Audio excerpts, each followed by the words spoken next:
I was still wearing my FBI badge when my own brother called the cops on me. Not a metaphor. Not a misunderstanding. I was standing on the front steps of my childhood home, the one my grandfather built, the one I was promised. When Aaron opened the door and said, "You're trespassing. You don't belong here." And the worst part, the cops agreed. They asked for ID, then told me the house was no longer mine. He had the deed. He had the will. And I had nothing. Except for one thing. One document buried in a backup drive. A single file that would unravel everything. Forgery, wire fraud, even federal contract abuse. 3 weeks later, I walked into that courtroom not for revenge, but for the truth. And what I handed the judge made the entire room go still. Then came the sirens, the handcuffs, and the headlines. Have you ever been erased by your own family? Comment below, hit like, and subscribe. Because this isn't just my story. It could be yours. My name is Natalie Corrigan. I'm 34 years old, and until last fall, I was a cybercrime investigator for the FBI. For over a decade, I hunted down international fraud rings, digital laundering networks, and corporate espionage cases so deep you needed clearance just to pronounce the acronyms. I wasn't the one who kicked in the door. I was the one who found the doors before they even knew they had locks. But no amount of strategy or threat modeling ever prepared me for what it felt like to be erased by your own family. It started 2 months after I left the bureau. I was on a leave of absence, unpaid, uncelebrated, and unspoken. After a case went sideways in Buenos Aires, and one of our undercover agents nearly died, I took the blame. I always did. But the fallout hit harder than expected. I wasn't fired. I just wasn't invited back. So I returned to Denver. Alone. My mother had passed less than a year prior. Cancer. Fast, merciless. My father, Martin Corrigan, never recovered. Not emotionally, anyway. But practically, he moved on in record time. By the time I unpacked my last box in a month-to-month rental off Colfax, he was already spending weekends at Mira and Aaron's place in the Highlands. I didn't get a call, not even for Thanksgiving. The place I thought I'd return to, the anchor I told myself still existed, was 3829 Laurelwood Drive. A 2-story brick colonial with peeling shutters and a porch swing that once held 3 generations on summer nights. It wasn't just a house. It was the house. My grandfather, Thomas Corrigan, built it with his own hands after returning from Korea. Every brick had a story. Every tree in the backyard was planted on a birthday. I memorized Morse code with him in the attic during blackouts. I learned to drive stick on his old '77 Ford parked beside the cracked driveway. He told me once, on a crisp autumn morning when I was 15 sipping cocoa on that same porch one day, "Nat, this will be yours. You've got more grit than the rest of us combined." He didn't say that to my brother. He didn't say it to my cousins. He said it to me.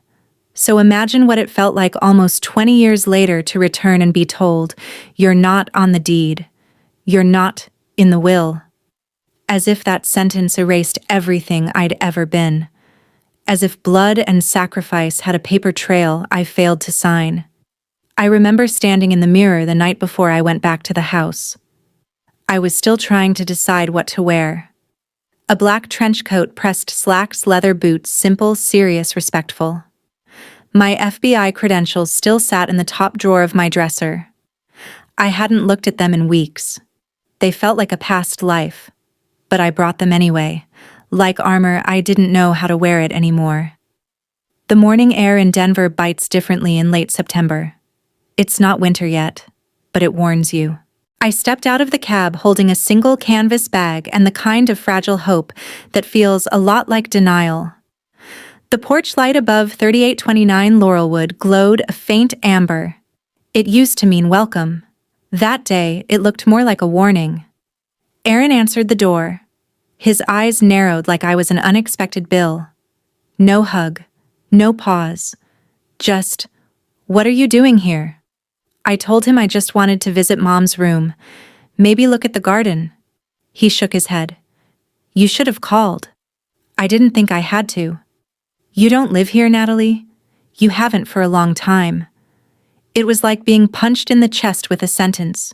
You're not on the deed. Dad transferred it last spring. That was the first time I heard it, but not the last. Later, I would learn that the name on the new documents wasn't just Aaron's.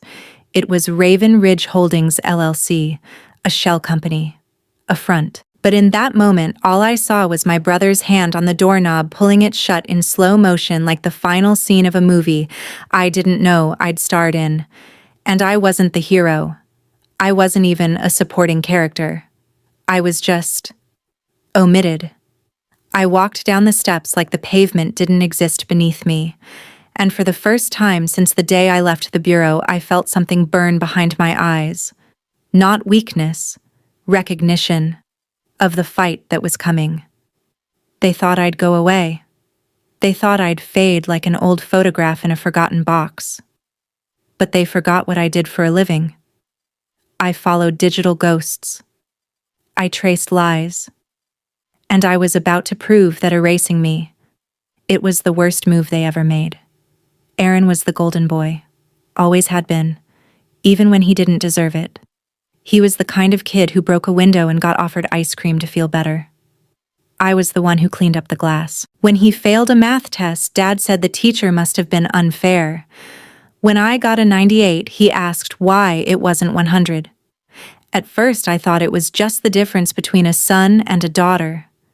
Later, I realized it was something deeper, something colder, a quiet decision my father made long ago. Aaron would be the heir.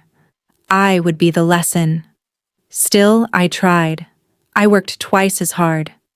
I was the first in our family to win a statewide science fair, the first to be accepted to Northwestern with a full scholarship, the first to intern in federal cybersecurity at 19.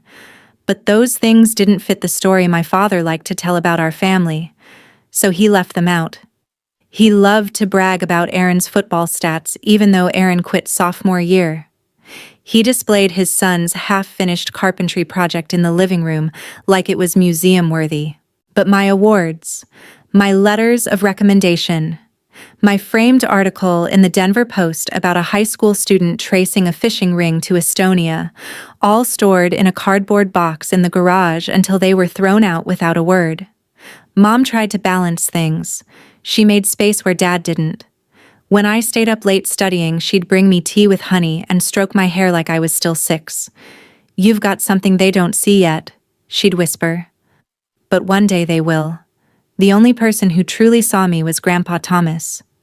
He was a man of few words but sharp eyes. Korean war vet, dry humor, fierce sense of justice. He taught me how to solder wires and patch drywall before I knew how to curl my hair. When I got into college, he didn't say congratulations. He said, "Don't let them talk you out of your fire." I never forgot that. After Grandma died, he spent most afternoons in the garage fixing radios and muttering about the state of the country. I used to sit beside him just listening. Sometimes he'd hand me old notebooks, code sheets, and news clippings from the 60s. We never needed to talk much. He just trusted me to understand. A month before he passed, we were sitting on the back porch watching the sun go down behind the pine trees. The air smelled like old wood and late summer.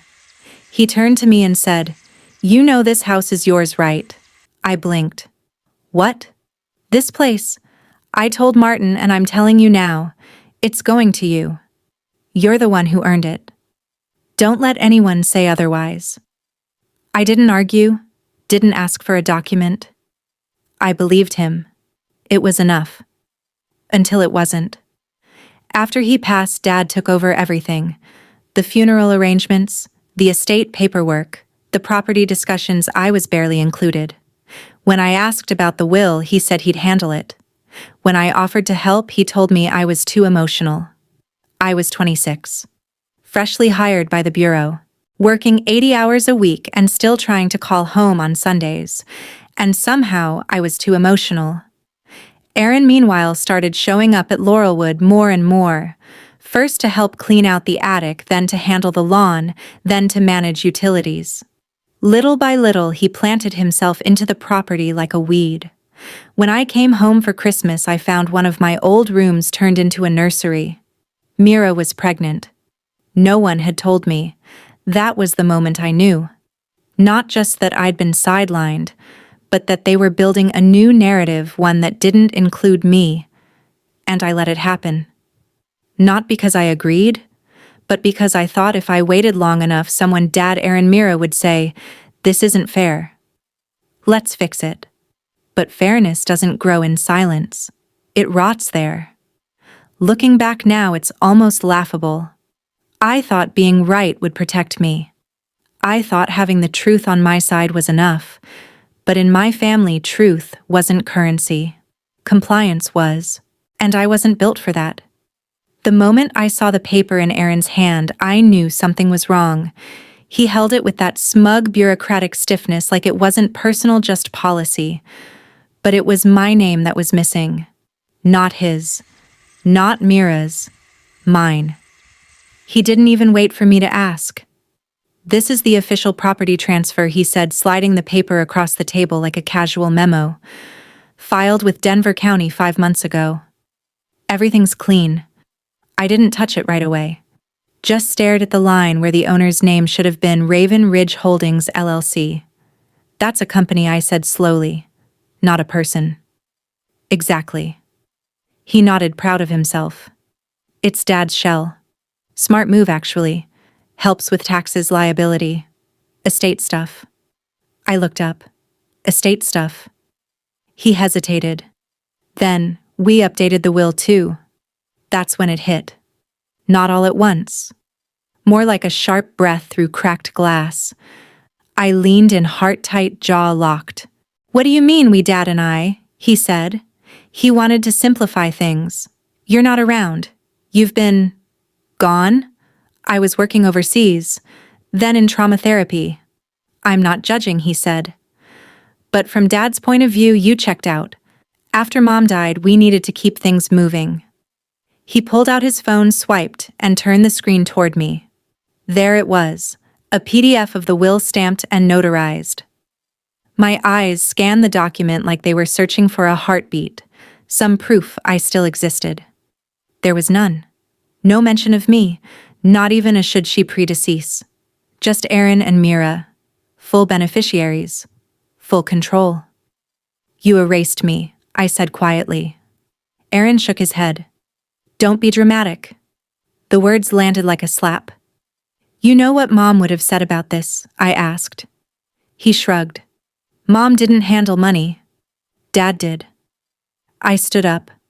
My hands were shaking quietly, discreetly, but I kept my voice level. "Grandpa told me the house was mine." He said it. I was 15. "Well, he didn't put it in writing," Aaron snapped. "And even if he did, it wouldn't matter now. The new will overrides everything." I felt my throat tighten, but I refused to give him the satisfaction. "So when were you going to tell me? When did the for sale sign show up on Zillow?" Aaron crossed his arms. "It's not listed publicly. Just a private offer. We haven't finalized anything. You're selling Grandpa's house." "It's not just Grandpa's house anymore. It's an asset. And frankly, we need the equity." I didn't say a word. I couldn't. Every nerve in my body was screaming. Not because I was shocked they'd been sidelining me for years, but now it was official. On paper. Legal. Sanitized. "You could have called me," I finally whispered. "Just once."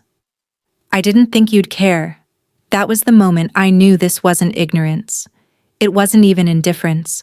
It was intent. I walked out the door without another word. The sky outside was the same dull gray it had been all week, but something in the air had changed. I stood at the edge of the lawn, staring at the hydrangea bush that had once been Mom's pride and joy. It was gone.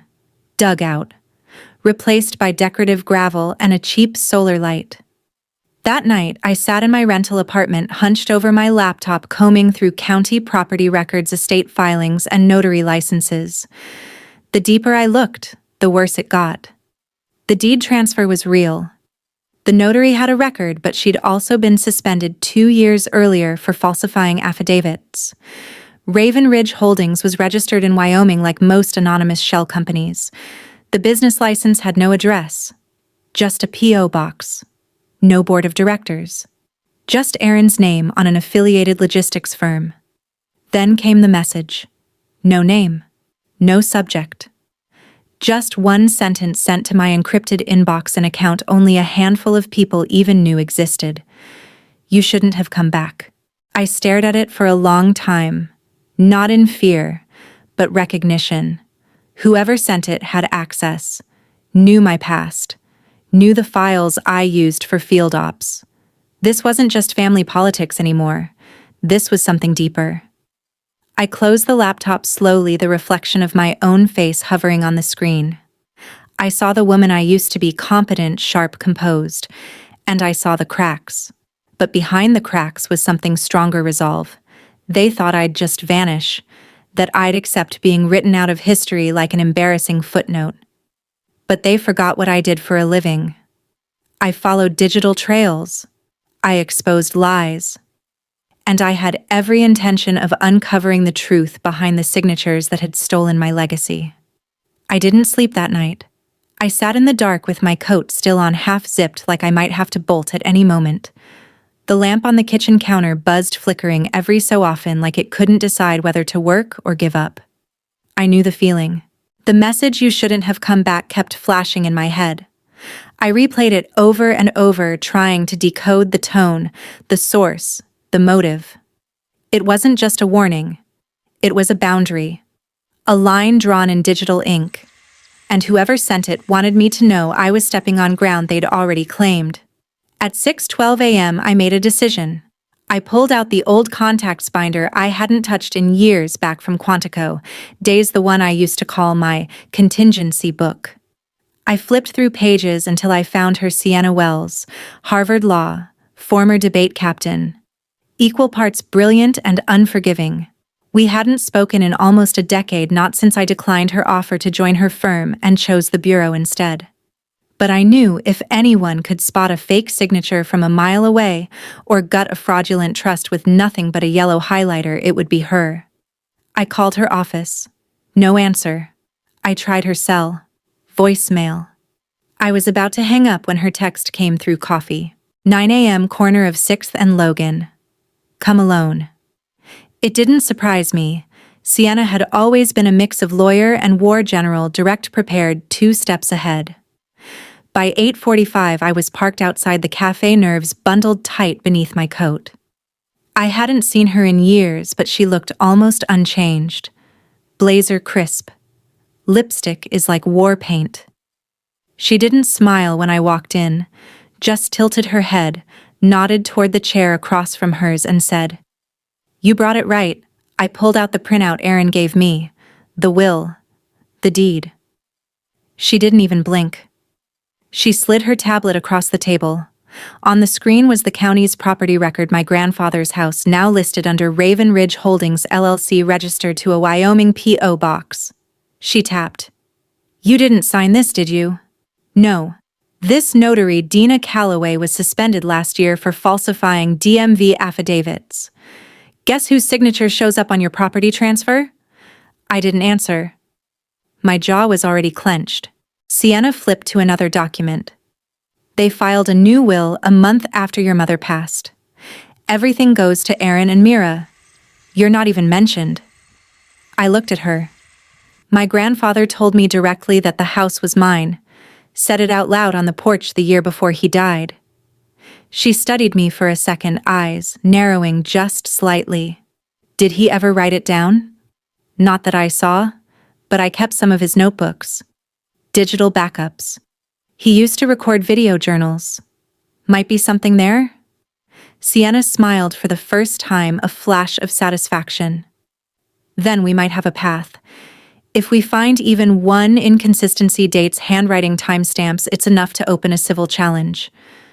Maybe more." I leaned back in the chair, the hum of the espresso machine behind me suddenly distant. "They told me I didn't belong anymore," I said quietly, like I never had a place, like I made it all up. They want you silent, she replied. But you know better? I nodded, then paused. If I do this, if we open a case, what's the risk? She didn't sugarcoat it. If you're wrong, you lose everything. If you're right, they will come after you harder. Especially if they know you're close to blowing it open. I looked out the window.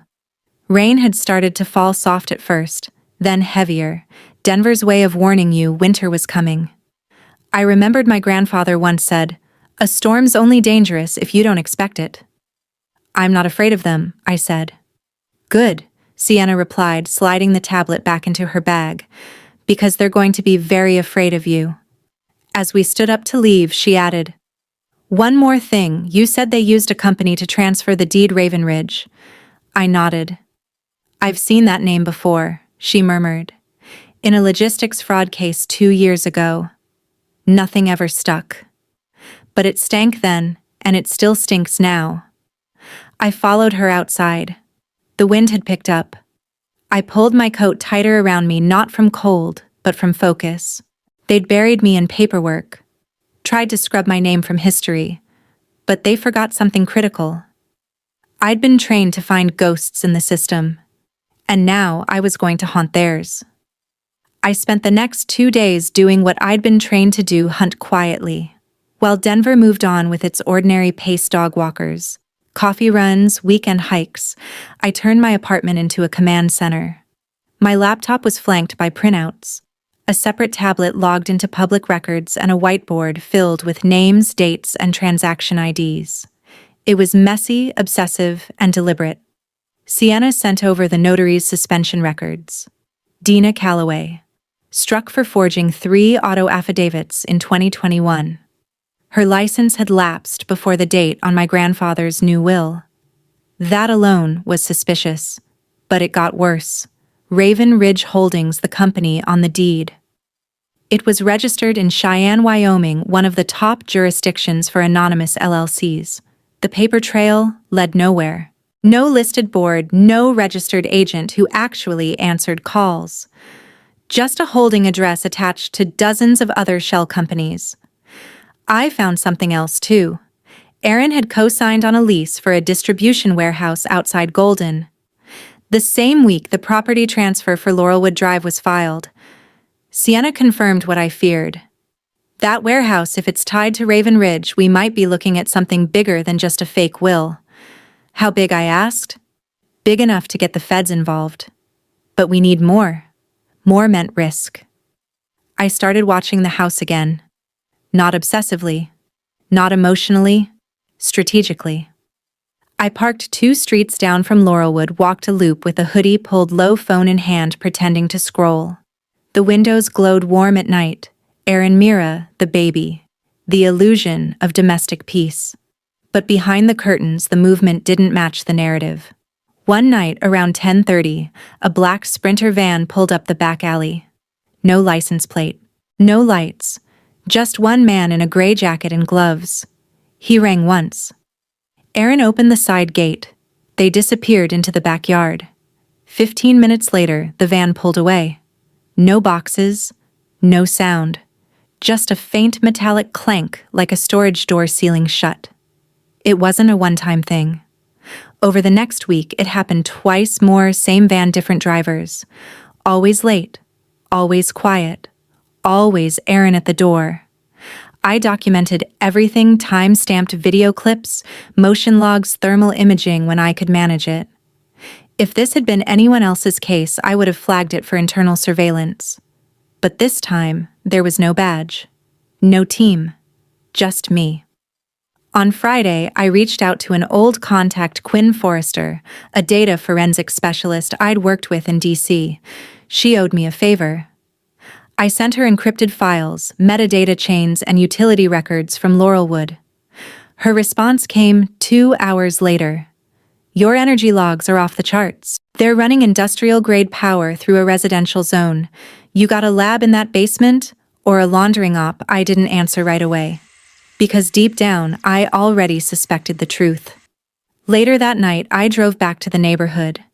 It wasn't about confrontation. Not yet. It was about proximity being close enough to catch a shadow in motion. I parked under an old maple engine, off windows cracked. The air had that sharp autumn edge, cool enough to sting, quiet enough to carry sound. Around midnight, a figure appeared at the edge of the sidewalk. Broad-shouldered, dark hoodie. He didn't approach, just stood near the fence, half-lit by the neighbor's porch light. Then he walked over, slipped something under my windshield wiper, and disappeared. I waited 2 full minutes before moving. When I finally unfolded the paper, it was simple. No envelope. 1 line. All caps. If you really Natalie, meet me at Willow Creek Alley. 11 p.m. Come alone. I should have hesitated. I didn't. At 10:56, I turned off my headlights and eased down the gravel alley behind Willow Creek Park. It was barely lit, old chain-link fences, a row of recycling bins, and a line of trees that looked more like witnesses than scenery.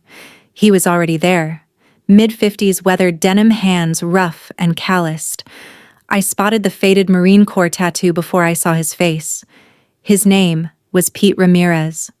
I knew the name. He'd lived next to my grandparents for 20 years. I knew your grandpa, he said before I could speak. He taught me how to rewire my garage. I studied him, cautious. You left a note? He nodded. Figured you'd come. Why now? Because something's off. Has been since they took over the house. I stayed quiet out of respect for your mom. But now, he shook his head. What have you seen? I asked. Black vans. Always late. No tags. Always backing in. No talking. Just crates. Sometimes big. Sometimes small. But always locked. Drugs. He shook his head. No idea. But something industrial. Loud. You can hear humming from the basement sometimes. My heart thudded. Aaron's involved. He gave me a long look. He opens the door every time. But there's someone else. Tall. Gloves. Stays in the back. Creepiest guy I've ever seen. Brian, I whispered. Pete nodded slowly. Yeah. Mira's brother, right? No, I said. Her husband? Pete frowned. Well then. You've got a bigger problem than a fake will. I pulled out a small recorder hit record and held it near my coat. Would you testify if it comes to that? Yeah, but be careful. These aren't the kind of people who blink when caught. I nodded, backing away. Thanks, Pete. Hey, he called as I turned. Your grandpa. He was proud of you. Always said you had a sharper brain than any man he knew. I didn't reply. I couldn't. Not with the lump rising in my throat. I got back in the car, locked the doors, and just sat there for a moment. So this was it. This wasn't about a house anymore. It was about a network, possibly illegal, definitely calculated, and I was standing dead center in its path. But they forgot something. I wasn't here to knock. I was here to dismantle.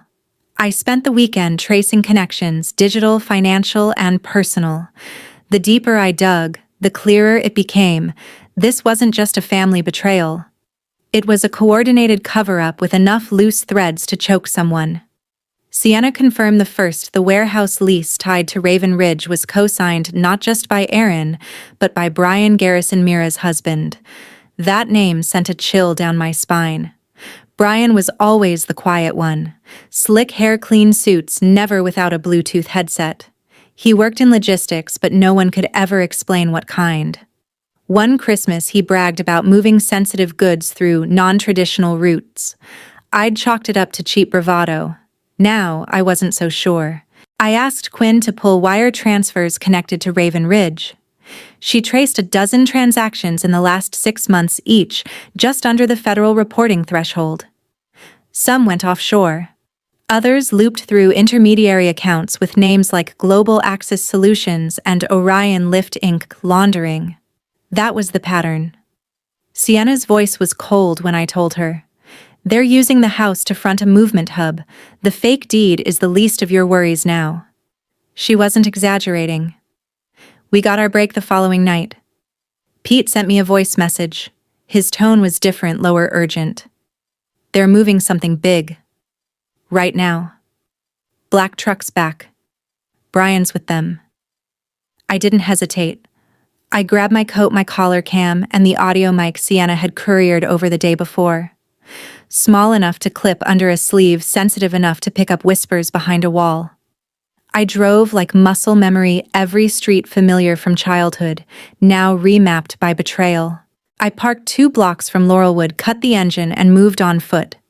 The alley behind the house was empty. No motion. But the side gate was open.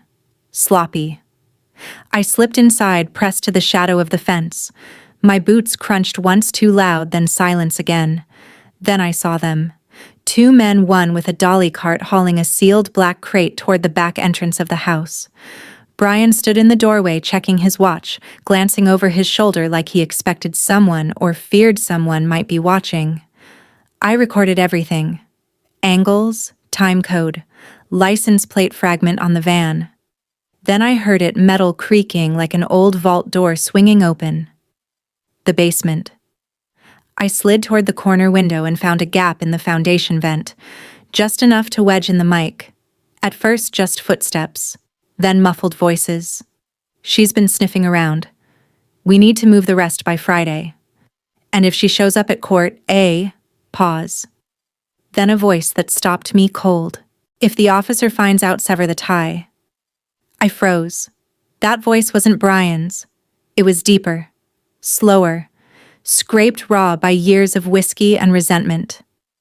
It was my father, Martin Corrigan. I closed my eyes for half a second, just enough to steady the shaking in my hands. I wasn't just disowned. I wasn't just erased. I was being silenced strategically. I backed away, careful not to knock over the trash bins lining the fence. I made it back to the car without alerting anyone, breathing in staccato bursts. When I shut the door, I didn't cry. I didn't scream. I sent the audio to Sienna and Quinn. Then I called one more person. Jay Lynn, a penetration analyst I'd trained during my first year at the Bureau. Quiet, brilliant, always 2 firewalls ahead of any system. We hadn't spoken in 3 years, but when she picked up, she said, "You wouldn't call unless someone was trying to bury you alive." "I need eyes," I said, "and a shield." By morning, I had both. Jay set up a proxy node to mirror all local files on the Raven Ridge server. If they tried to wipe anything, we'd catch the shadow. She also backtracked 3 IP addresses from the offshore transfers, 2 hit on known laundering nodes, flagged by Interpol. The third, it pinged back to a federal contractor database. That meant someone with clearance, likely my father, had used his old access credentials to authorize international movement of funds. It wasn't just corruption. It was a conspiracy. Sienna called at noon. I pulled the utility history. That house has had sustained industrial draw since July. No permits filed, no home office exemption, but enough power to run refrigeration or chemical processing. I felt my stomach twist. The basement wasn't just a storage space. It was an operation. "Time to go legal?" I asked. She didn't hesitate. "Not yet. We need physical evidence, something that ties all of them, Aaron, Brian, and your father, into the same act." I thought about the basement, about the crate, about the voice on the recording. What if I get inside? Sienna didn't yell, didn't scold. She just exhaled. Then make it count. 1 shot. No mistakes. That night, I didn't sleep. I stared at the ceiling, watching shadows shift across the drywall, counting the seconds between headlights that passed the window. I wasn't afraid. I was ready. Ready to walk back into the house that once raised me. Ready to unearth whatever they thought they buried beneath concrete and forged paper. They wanted silence. They chose the wrong daughter.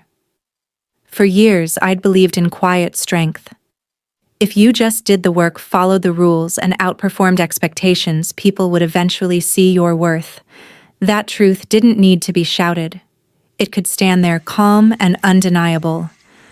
But standing alone doesn't always mean you're being seen. And I was done being invisible.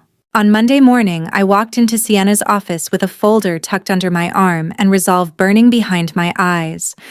I hadn't slept more than 4 hours over the weekend, but clarity has a way of sharpening when there's nothing left to lose. "I'm ready," I said simply. Sienna looked up from her desk. Her expression didn't change. She was already expecting it. "What do you have?" I opened the folder and laid everything out. Timestamps, property filings, energy usage logs, wire transfers, the audio recording from the basement photos of the black van, Pete's signed affidavit, and most important, my grandfather's old voice journal entry. We found it buried in a subfolder on one of his external hard drives. Dated August 14, 2017, the video showed him sitting on the back porch, a mug of tea in hand, wind rustling the trees behind him. "If anything happens to me," he said into the camera, "I want this on record." The house at 3829 Laurelwood goes to my granddaughter Natalie, not to Martin, not to Aaron. Natalie. She's the one with a backbone. She's the one who never asked for anything and earned everything. It was exactly 34 seconds long, and it was everything I needed. Sienna played it twice. The second time she nodded. "That's what we build on." She reached for her legal pad and started listing next steps: emergency injunction, property claim, freeze evidence, protection motion. My heart beat faster with every line. Then she stopped. "You understand what you're about to do, right?" "I do.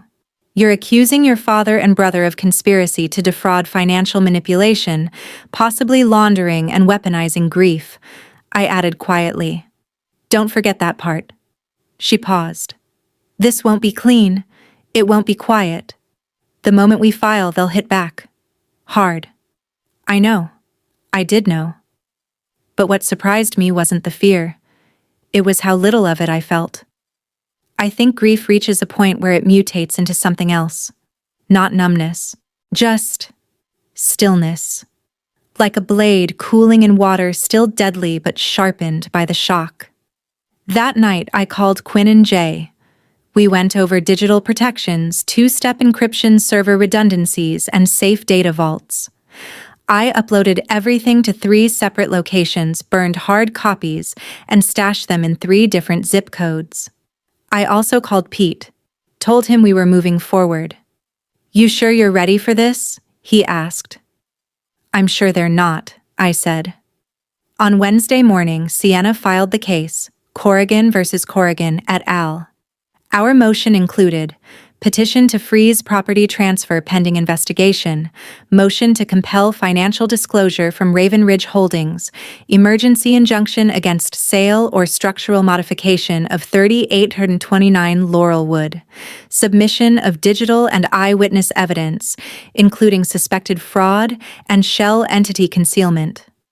By noon, the courthouse had scheduled an emergency hearing for the following Monday. News travels fast in Denver's legal circles. By 5:00 p.m., I got my first call from a blocked number. I didn't answer. At 6:12, I received an email, no subject, one sentence: "You always needed attention. Guess you finally got it." I stared at the screen. It was Dad's tone, cold, clipped. A sentence masquerading as indifference but dripping with control. And yet it didn't hurt. Because for the first time in my life, I wasn't asking to be seen. I was forcing them to watch. That evening, I did something I hadn't done in over a decade. I walked up the front steps of Laurelwood Drive. Not to talk, not to reconcile, to serve. Sienna had prepped a courier, but I wanted to do it myself. I knocked twice. Mira answered the door, baby on hip, confusion melting quickly into contempt. "What are you doing here?" I held up the envelope. "This is an official notice. Court hearing, property injunction.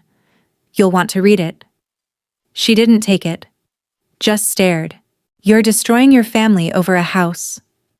I laughed once, sharp and humorless. "I'm not fighting for a house. I'm fighting to prove you don't get to erase people because they make you uncomfortable." The door slammed in my face. I didn't flinch. As I walked down the steps, I heard Aaron yell from inside. "You just lost." You don't even know it yet. He was wrong. I'd already won something back. My name. That night, I took a long walk around Sloan's Lake. The air was brisk, the kind that makes you feel present in your body again. I sat on a bench near the edge of the water, phone in hand, scrolling through an old folder of family photos. One stopped me cold, me at 14 in front of the Laurelwood porch, holding a trophy, Grandpa behind me, hands on my shoulders. Aaron stood in the corner of the frame, blurry, holding a Game Boy, not even looking up. That photo wasn't staged. No one told us to smile. And I realized something. I'd never been invisible.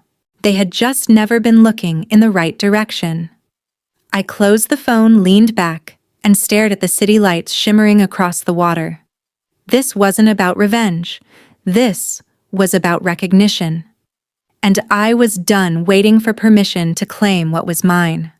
The court documents hit like a grenade. By the end of the day, Thursday, Aaron, Mira, and my father were formally served. The court clerk confirmed receipt. The injunction froze all activity on the property. No selling, no remodeling, no financial leverage. The judge even ordered a preliminary review of the financial ties between Raven Ridge Holdings and associated individuals. That alone sent tremors through the estate attorney community. But what I didn't expect was how fast they retaliated. Friday morning, I received a call from a journalist I hadn't spoken to in years. She worked for local news used to cover City Hall corruption cases back when I was consulting for the Bureau. "You didn't hear this from me," she said. "But someone submitted an anonymous tip alleging you misused federal systems, that you falsified your own credentials, and that you have a history of mental instability." I sat there stunned, the phone cold against my cheek. They're going after my career. They're trying to get ahead of the story. But I ran your name through the records. Nothing sticks. Your file's clean. Still, the message was clear. They weren't trying to fight fair. They were trying to make me disappear in a different way, professionally, reputationally. That afternoon, I met with Sienna and her paralegal team. We reviewed statements, organized our evidence, and reinforced our arguments. They weren't rattled. If anything, they seemed more energized. "This kind of move screams desperation," Sienna said, tapping the envelope containing the fake whistleblower email. "It won't hold. But it tells us they're scared." She was right. But it didn't make the next part easier, because over the weekend they escalated again. A social media account appeared, anonymous of course, posting edited clips from a private moment during my therapy sessions, which I had once uploaded to a password-protected folder in a wellness cloud. Only 3 people had ever had that access. One of them was my father. The clip was short, out of context, but damning if misunderstood. I was seen saying, "Sometimes I wonder if walking away would have been easier, if maybe I was the one holding on too long." They framed it as instability. Proof that I wasn't of sound mind. A woman unraveling. Not a whistleblower. A liability. I stared at the screen, heart numb. It didn't even hurt. Because beneath the footage, under the curated outrage, I saw something sharper. Fear. They were afraid I might succeed. And they should be. I called Sienna. She'd already seen it. "We file a defamation counterclaim," she said. "And we update the court with the evidence leak. This actually strengthens our claim they're actively interfering with a legal process." But what I couldn't shake was the look in my father's eyes when I passed him outside the courthouse Monday morning. I didn't know he'd be there. I stepped out of the elevator and he was just standing near the vending machine, as if it were a dentist's office, and not the building where his daughter was suing him for theft, forgery, and financial conspiracy. He didn't look surprised. Just tired. "You could have called me," he said, voice low. I blinked. "You transferred the deed without a word. Used a fraudulent notary. Hid assets. And erased me from the will. I protected what I could." I shook my head slowly. "No.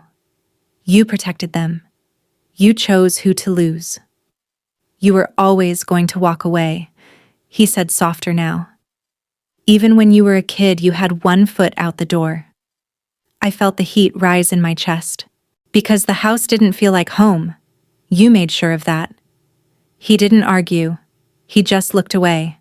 And maybe that was worse than shouting. Later that day, Sienna made our opening statements. Clear, sharp, unshakable. We submitted. The voice journal from my grandfather. The audio clip from the basement. Pete's signed testimony about the late-night deliveries. The power usage logs and warehouse lease. Evidence of the fake notary's suspended license. Quinn's tracing of the shell companies. And the leaked therapy clip with metadata showing it came from my father's login. The judge didn't speak much, but her brow furrowed deeper with every document. She ordered a subpoena for all activity linked to Raven Ridge Holdings and a temporary injunction on the warehouse Brian was leasing. Aaron didn't even look at me, but Mira did. From across the courtroom, she met my eyes with something almost like pity. I didn't return it. Because pity from a thief is a performance, not a feeling. After we left the building, Sienna turned to me, expression unreadable. They'll push harder now. Try to settle. Or destroy. Let them try, I said. But that night, as I sat alone in my apartment, I felt it. No doubt but the weight of what it meant to go against your blood. To choose justice over belonging, to watch your father shrink into something small enough to hide behind paperwork and proxy names. And still, I didn't regret it. Because something had shifted. I wasn't fighting for a house anymore. I was fighting to prove I existed.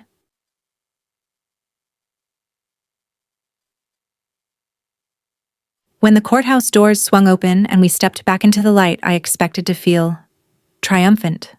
Or relieved, or at least something close to victorious. But what I felt standing there on the stone steps, the sky above heavy with November gray, was a kind of silence I hadn't prepared for. Not emptiness, not defeat. Just the clarity that comes when you realize the storm isn't over. You've just stepped into the eye of it. Sienna leaned in close. They're going to stall now. Delay hearings. File motions to dismiss. Try to drag this out until you run out of stamina or funds. I won't, I said. They're not just fighting me. They're fighting my name. We walked down the steps together. Across the street, Aaron stood with his lawyer, Mira, holding the baby just a few feet behind them. Her eyes avoided mine. He didn't. He called out as we crossed the intersection. Just loud enough. You're embarrassing yourself. I didn't stop walking. Sienna did. She turned toward him slowly, voice cold and clean. You'd be surprised what survives embarrassment, especially the truth. Later that day, the emergency injunction was extended indefinitely. The judge assigned an independent financial auditor to investigate Raven Ridge and froze all outbound transactions linked to the house and the warehouse. It wasn't a win, but it was a foothold. Still, the attacks didn't stop. That night, someone posted an article on a conspiracy forum linking me to a falsified bureau case overseas, one where the whistleblower mysteriously disappeared. The story was old, discredited, and full of holes. But they didn't care about the truth. They wanted noise, distraction, mistrust. It didn't work. By the next morning, half a dozen former colleagues had reached out with support. One wrote, "You taught me how to spot patterns in chaos. This mess you're in, it's a pattern. And they're terrified because you've seen it before." But the message that stayed with me came from someone unexpected. Pete. He'd been quiet since his testimony. But on Saturday, I found an envelope slid under my door. Inside was a single photograph, me and my grandfather on the porch at Laurelwood drinking hot chocolate from mismatched mugs. I must have been 17. His hand rested on my shoulder. My eyes were closed, head tilted back in laughter. On the back, Pete had written, "He knew. So do we." I sat down on the floor and let myself cry. Not from pain, from anchoring. like some part of me had been floating just outside of memory, waiting to be reminded that I hadn't made it all up, that my roots weren't imaginary. And then something changed. I stopped fighting to get the house back. I started fighting to prove what it represented. Because for years that home had been a symbol of what I lost: family, recognition, history. But now it was a symbol of who I was willing to become. I met with Sienna and Quinn Sunday night to prepare our next filings. Jay had uncovered more offshore transfers. 2 led to private accounts in Nassau registered under Aaron's name. A third was traced to a logistics company flagged in a Homeland Security watch list for possible involvement in chemical storage violations. This is no longer just probate law, Sienna said. This is criminal territory. Then we keep going, I said. We take it all the way. Are you ready for what happens next? She asked. I looked at her. My voice didn't waver. I'm already in it. That evening, I sat alone in my apartment, laptop open, cursor blinking on a blank document. At the top, I typed, "When your family tries to erase you, a field guide." It was half joke, half journal. But the words poured out anyway, about being dismissed, silenced, gaslit, about how grief makes you question your own reflection, about what it feels like to read your name in a will and find nothing there. And then I wrote, "The hardest part isn't losing the house. It's realizing they never saw you as someone who belonged in it." I stopped, took a breath, and hit save. If I couldn't go back to who I was before the will, before the lies, before the message that read, "You shouldn't have come back then," I could at least move forward, knowing that the fight wasn't about re-entry. It was about reclamation. The next morning, I stood outside the courthouse again, alone this time. The hearing wouldn't start for hours, but I wanted to see it empty. I wanted to claim the silence before the shouting, and I wanted to ask myself something out loud. Was I wrong to bring this to court, to name my father, to expose my brother, to strip my family's secrets bare for strangers to judge? I closed my eyes and let the cold wind rush past my cheeks, and the answer came clear as glass. No, because if I didn't speak up, they would have sold my silence, framed it as weakness, and passed it down to the next daughter they wanted to forget. So I spoke, I fought, and I would keep fighting. Not to punish, but to exist.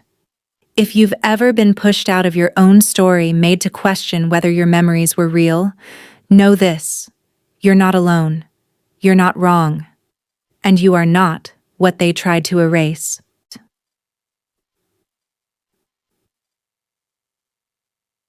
Have you ever had to stand up to your own family? Have you ever fought to reclaim your place in the story? Tell me in the comments, share your truth. And if this resonates, hit like, subscribe, because silence should never be inherited, and your worth is not up for debate.